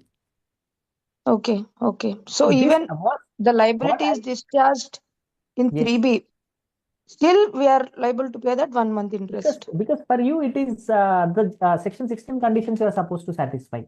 So Yes. I was 2B it must expecting, be. that is the reason I was expecting when IMS was introduced, I was very excited that certain option that would be given to the recipient also to take Okay. that. And the moment I take this credit, it should get auto-populated in his GSTR-1A. I'm not confusing, but I'm telling you this is most important aspect of a business as today. Yes. Yes. Yes. But this option was not given. So Okay. what I felt was like it defeated somewhere the purpose of IMS. That is where I Yes. am of the I personally am of the opinion of. Okay. Thank you. Yeah, thank you. Yeah, Alpati, Vivek this side. So Yeah, hi just to add Vivek. on this, just to add on this question, there was a Calcutta High Court ruling which was confirmed by Supreme Court, Hmm. where there is no default of the service receiver or both the sides. This is something which is purely technical glitch, and all other conditions of 16 are complied. Citing that Correct. ruling, I think we should be able to take the credit, because they clearly mention if it's either not fake invoicing or any Correct. other Correct. fraudulent Vivek, credit. I So will I come will to the leave point. that 1 point interest will, yeah. I will come to the point, Vivek ji. I usually read couple of like almost all day. I go through the judgments. You understand from all the taxpayers' perspective. Say, suppose for this 1 month, if whatever the case, the question we were discussing with Deepti ji, if we look into that facts, and if I go to High Court, probably Deepti and Vivek, we all are aware that we will get decision in our favor, No, because just ultimately, not that. I am not telling we should go. So Supreme told that in case there is no fault of the service receiver or goods receiver, and unless the department has contrary to tell, the ITC should be allowed. In effect, correct, 2AA has been made redundant in that case, where irrespective of fact it is available in 2B or not, you are allowed to take credit if you have to meet the other condition, which in the example cited, you said that all the other conditions are missing. Just because the supplier has missed it, I am not allowed to take the credit because it's not reflecting in 2B. So only on that limited point, the Supreme Court ruling will hold good, and still I can go ahead and take the credit and save that 1 month interest. Which, correct. Going back to my original question, so government cannot mandate us to do how the business has to be done, right? So in that context only, this overall context, the Supreme Court ruling was delivered. Correct. So Vivek ji, I have went through that case. What I am trying to put it here is, if this option would have been given, it would have actually served the purpose of IMS. Because this option is not been given. See, again, what happens is, Completely agree with you. So probably this is a practical solution which probably one can give to the client to save on the interest part. Yeah. correct. And this what you are trying to is what we have to litigate. If we receive a notice, we have to litigate. Say again, what we have seen when it comes to 17, 18, 18, 19 and other assessments, if the amount is small, again, High Court, Supreme Court, whatever the decision it will be, the adjudicating authorities are hardly interested in. Yeah, that's the case everywhere. Yeah. So case to Yes, case this basis scenarios. Case to case basis scenarios changes. Say if it is amount is material, say even anything more than 20, Absolutely. 25,000. So we'll put all these case laws, etc., and we'll see that something is being done. But otherwise, again, it is very difficult to get justice in India, or it is difficult to get justice. I can tell you to the point. Yeah. So we are waiting for tribunals to Yeah, we are. get See, after executed. 8 years, we are waiting the tribunals to come. Yeah. So coming to this point, so that is where I am of the view that IMS, if they would have given this aspect of adding invoices, it would have actually served the purpose. I'm not telling you IMS is not serving the purpose, etc., etc. I'm just trying to bring out the intent of the law, which was there at the beginning of the financial year, and things as on today. In the second or third slide, if you would have seen, Jyoti garu, if you can mute yourself, please. Okay, I have the option. I have muted. Thank you. So this is what the aspects with when it comes to IMS is.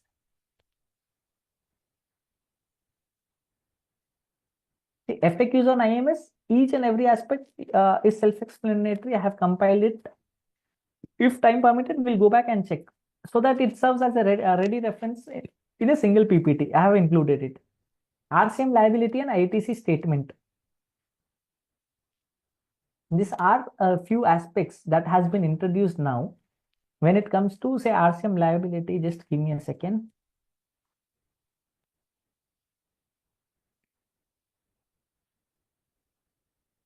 RCM liability and ITC statement, say if it is available in returns, RCM ITC opening balance declaration, this thing. Say if you look into, it is more of like if you have, say, during the previous periods, if you have less paid the ITC and availed, say suppose in usually what we do is 3.1.D is where we show the liability, and 4A2 or 4A3 is where we avail the credit. I hope I'm with you all.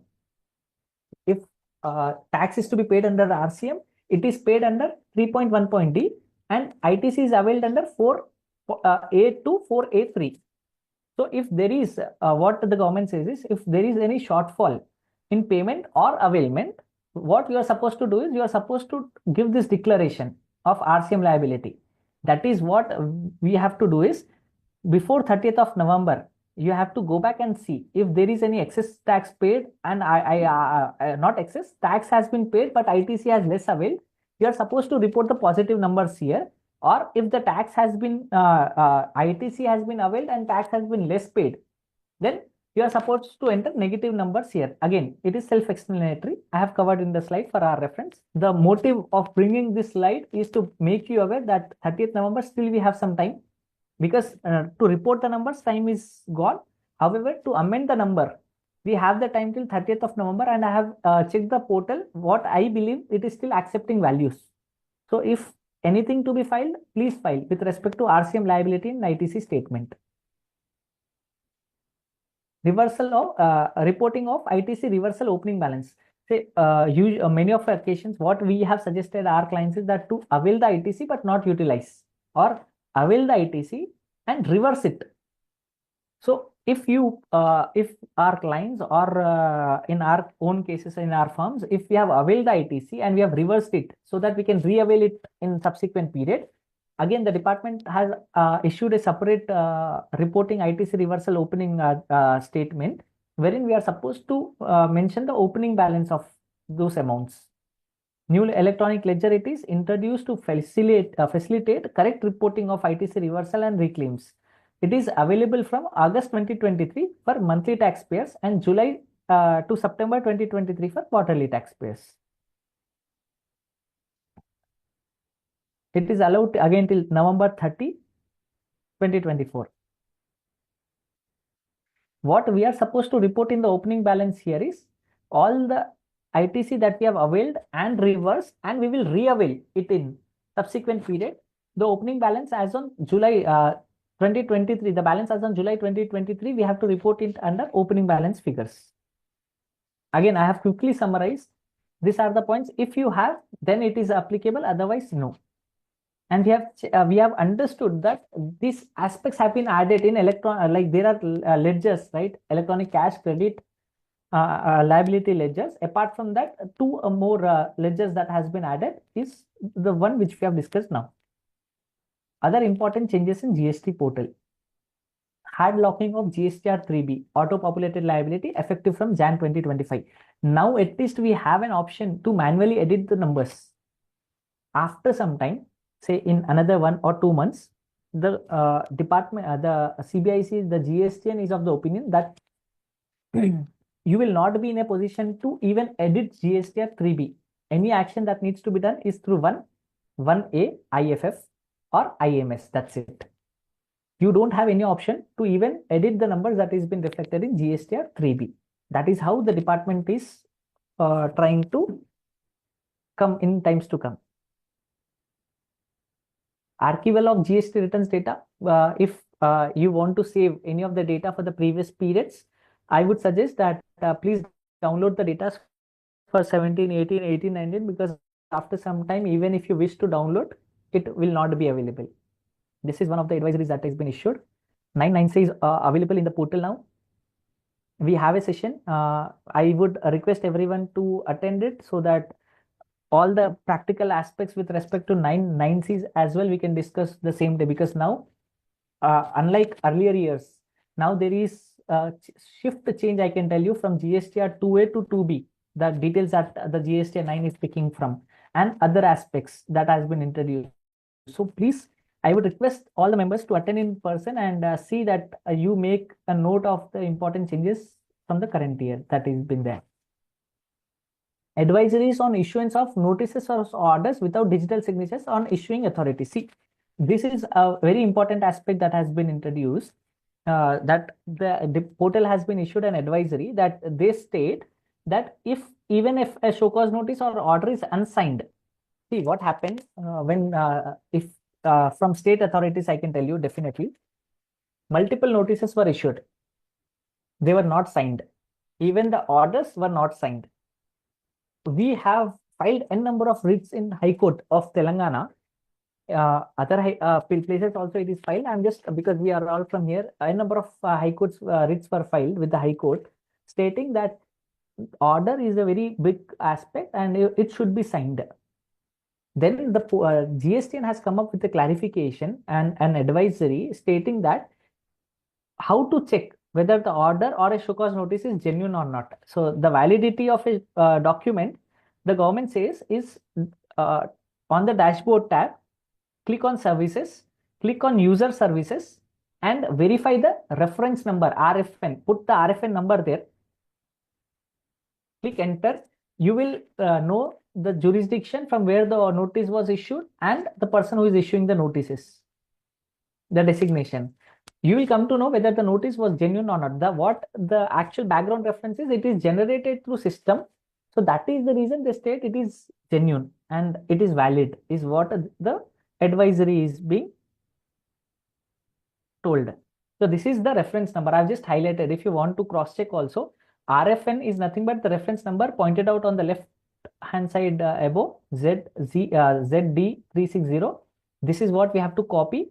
We have to paste it here in the RFN, enter RFN number, and then put the captcha. You will get the result. That is how it is. Assessment and adjudication, order, and name of the office issuing is SGST CBIC. This is how it will appear. Reversal required under Rule 37A are now available in GSTR-2B. Now what 2B is doing is, 2B itself is highlighting the reversal that we need to do. See, again, this is again a welcome move. Earlier what we used to do is, we used to avail the credit that is appearing in 2B, irrespective of it. So even if that CGST and SGST of Karnataka or Andhra Pradesh is being shown, say if the Taj Hotel of Andhra Pradesh it is being shown, our team used to take the credit. We never used to check with respect to apply filter 36 avail, other than 36 we have to reverse it. We were not doing it. Now the portal itself is what we say, welcoming this change, and what they say is, if there is any POS related aspects, there will be auto reversal. The portal itself will do this aspect for you.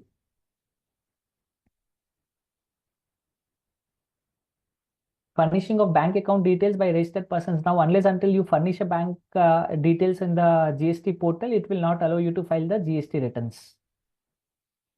There is a launch of e-waybill 2 portal. This is why I have kept it specifically because number of times, even if I cut the call for like say straight away for 4th or 5th time, the client calls me repeatedly stating that there is some issue, technical issue with their e-waybill portal and they are not able to generate. There is an alternate e-waybill site that is been made available from 1st June 2024, which you should keep it to your knowledge, so that if sometimes you get calls of this kind, you will be able to guide or suggest your client to visit this alternate website and ensure that e-waybill is being generated so that to ensure their smooth business. Login details, all the aspects are same. Now advisory for form GST DRC-03A. Advisory on form GST DRC-03A. Can anyone tell me what is DRC-03A? Recently released, November 5th. See, the aspects which are of not that important, I have speeded it up so that we cover all the aspects so that you are aware of. Once you are aware of, things becomes very easy for you then. I will tell you, based on the last 5 to 6 slides or the last 10 slides, you will appreciate that now GSTN is changing the law, or like earlier the law used to be changed by a way of notification, or like things used to be introduced by way of a notification or a circular. This you can go back and check Companies Act, Income Tax Act, other acts, wherever FEMA, etc. You will find and you will appreciate that now GSTN itself is giving advisories, and later there may or there will be an amendment, but as of now GSTN is coming forward and it is telling the way the business should run. How far it is correct, again, please don't ask me, but you look at the recent advisories we have discussed, almost all the changes are coming from the GSTN portal.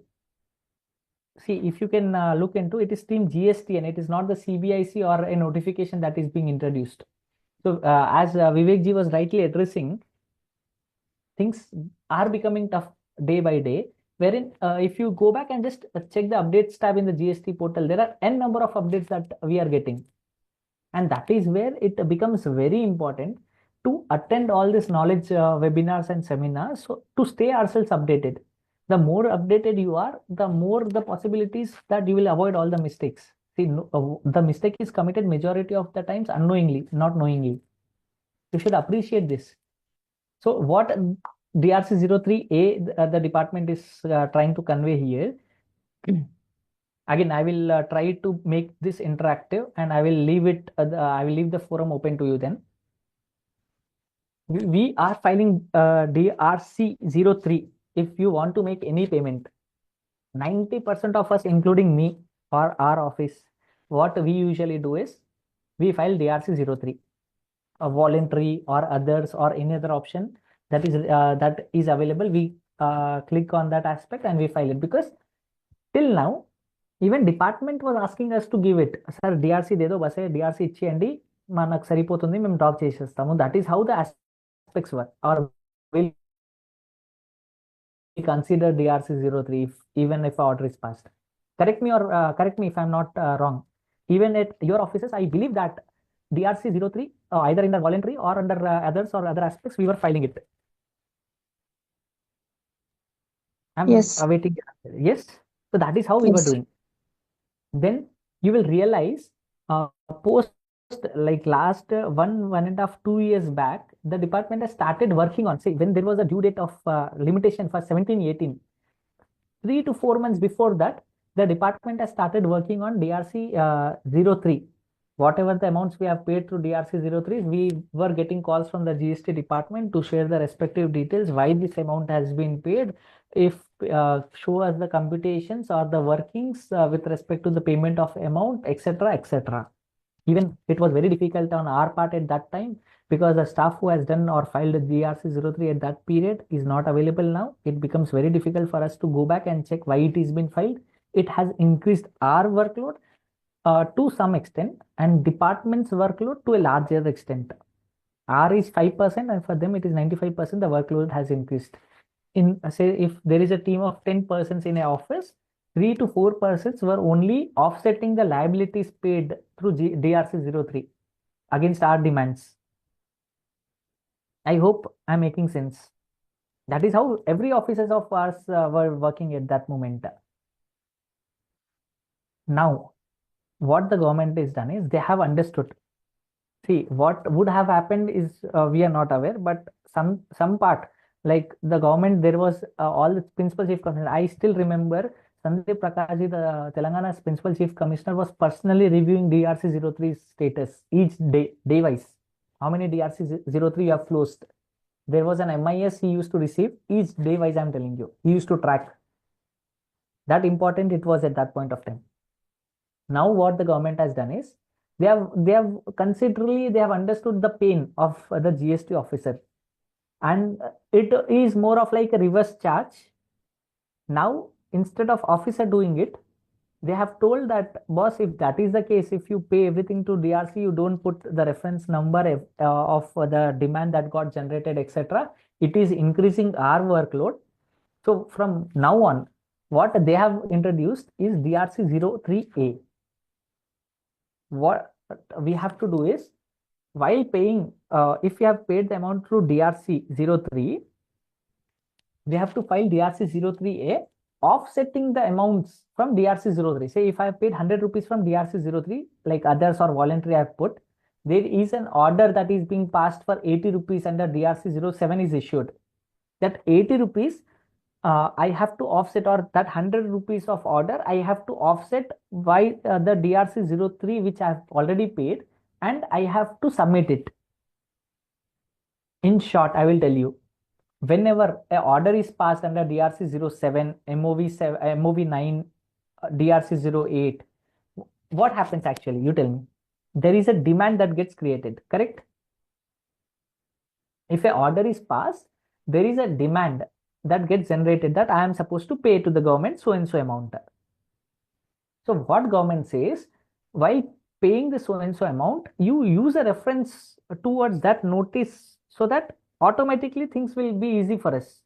Otherwise, if you pay DRC03 for paying DRC07, DRC08, MOV09, MOV11, here it is, friends, here it is.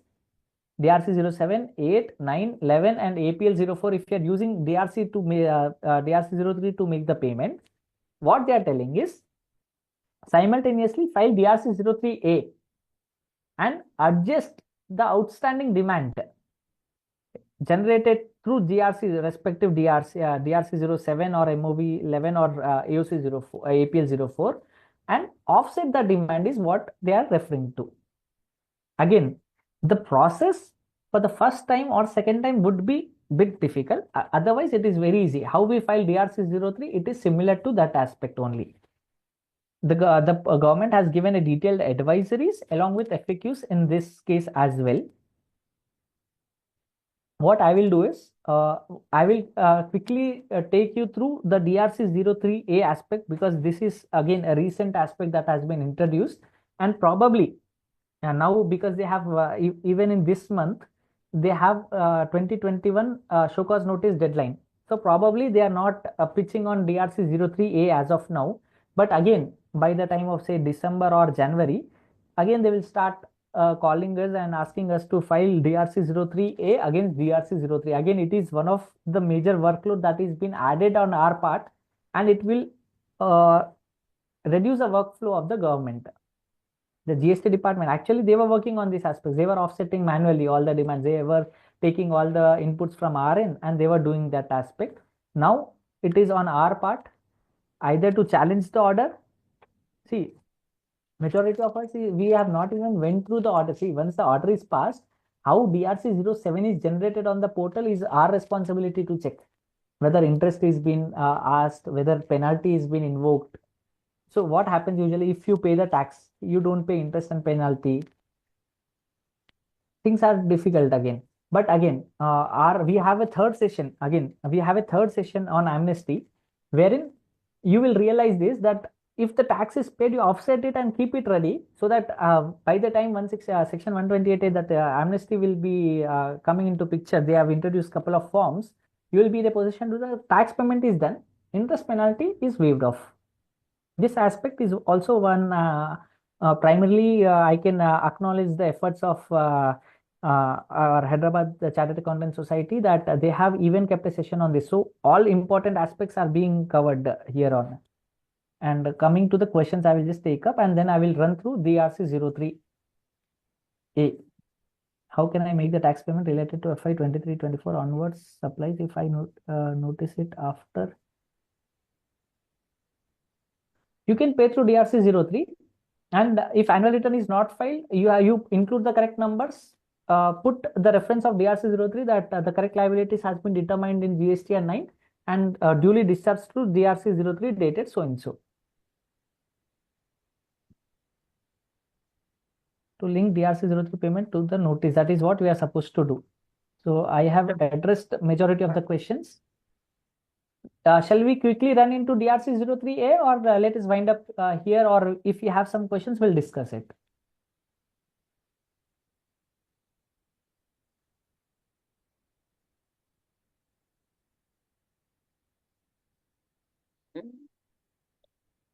You can go through DRC03, Arpanji.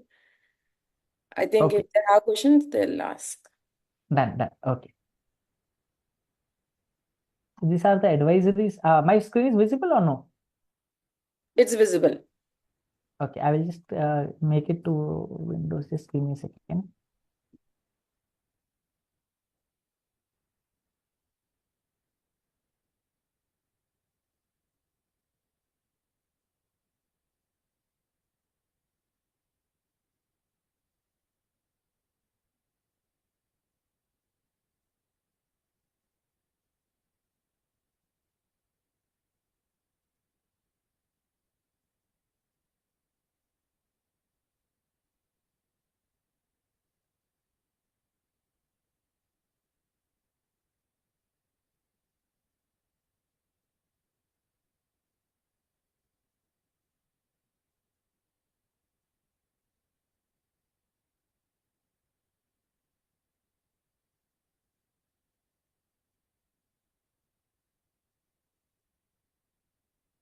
Just give me a second. I'm just trying to open, share this document.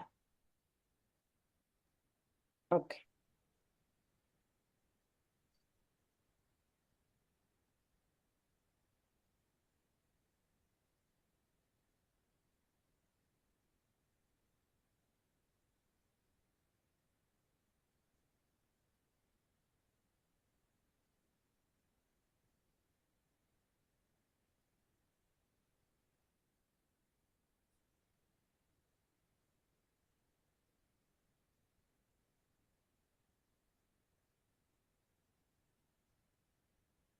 Hello. Yes, ma'am. Yeah. So all the participants' question Q&A is done. Any more questions for the speaker, please? I think questions are done. He's going to give presentation on DRC03 still. Right, sir? Yes, ma'am. Just give me a second. I'm just trying my luck if I can share the screen with respect to document.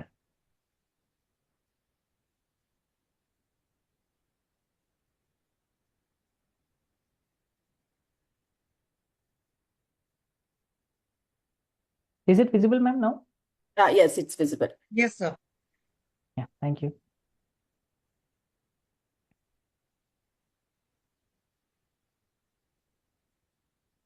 See, what we are supposed to do is we have to log into the portal, click on services, user services, my applications. Earlier, we used to select DRC03. Above that itself, we have form GST DRC03A. Till then, the process is simple. What we are supposed to do is, say if we want to offset some amount that is lying in DRC03, we have to copy the ARN number of DRC03. We have to paste it here. Okay. The reference number is nothing but ARN number which we are supposed to paste. Date of filing, cost of payment, return, etc. will get auto-populated. what we will be doing is we'll try to offset that amount against some demand which has been created on the portal against DRC07, APL04. There is a drop down that will come. The drop down will show you the outstanding demands that is lying on against our GST number. We have to select the respective order number and we have to offset the amount. It will ask us how it is to be. Again, manual intervention is allowed. You can do that. Amount paid through cash, amount paid through credit, amount to be adjusted, etc. Just give me a second. Adjustment through credit. These are all the screenshots that have been provided. Once that offset you have identified, say suppose 100 rupees was my order. I have already paid 100 rupees through DRC03. What I will do is first DRC03 ARN is what I will start with. I will assign this order reference number to this DRC03 and I will file it off. Say 100 rupees DRC03 is there. I have two orders. One is 80, one is 20. Even that is allowed. We have FAQs as well. I will share with the team HCAS. They will share it with you. My PPT and along with the other aspects, I will duly share the files with them, which you can refer it to in the future. Now, probably the department has other aspects to do, so probably they are not highlighting much on DRC03A, but at times this aspect is what we need to work on. So I would request all the members to file DRC03 correctly so that DRC03A is what we can avoid. And if the DRC03 is filed already under voluntary or others option, offset your demand against the liability, which is already been paid as per DRC03. That's it, friends, from my end. I believe all the members would have got benefited. I will definitely suggest you that next two sessions are well planned by the team, good speakers coming in. So I would request, it's about more of your 2 hours that matters, which the moment you appear, you attend for 2 hours, it's like, again, our subsequent 2 months, whatever, even 1 point learned from a seminar, that is what I believe will make huge amount of difference. So friends, thank you so much, one and all. I would definitely love your feedback. And I request everyone to attend for the subsequent sessions. Yes, ma'am. Thank you so much. Thank you very much, I leave it to Arpan. you, ma'am. I will leave it up to you. Yeah, thank you, Yeah, ma'am. thank you very much, sir. Wonderfully covered all the recent amendments. We are grateful for your insightful presentation you delivered. Your expertise and in-depth knowledge of the subject shed light on the intricacies of the recent amendments. Your presentation covered almost all the crucial aspects. As you said, if you share the PPT, we'll circulate among the members. And your engaging and informative style made the complex topic of the GST accessible to all. We appreciate your time and effort you invested in presenting this presentation. Thank you once again for sharing your knowledge with us. We look forward to your support in future also, sir. Yeah, thank you so much, participants for your patient listening. And we are having a session tomorrow also. We are having continuously 3 days, today, tomorrow, and on Thursday. Okay. Thank you everyone for your time. Thank you, sir. Thank you, Arpanji. Thank you, ma'am. Tomorrow by 5 p.m. we will be meeting again for a different topic. Tomorrow's speaker is funny. Yeah. Thank you so much.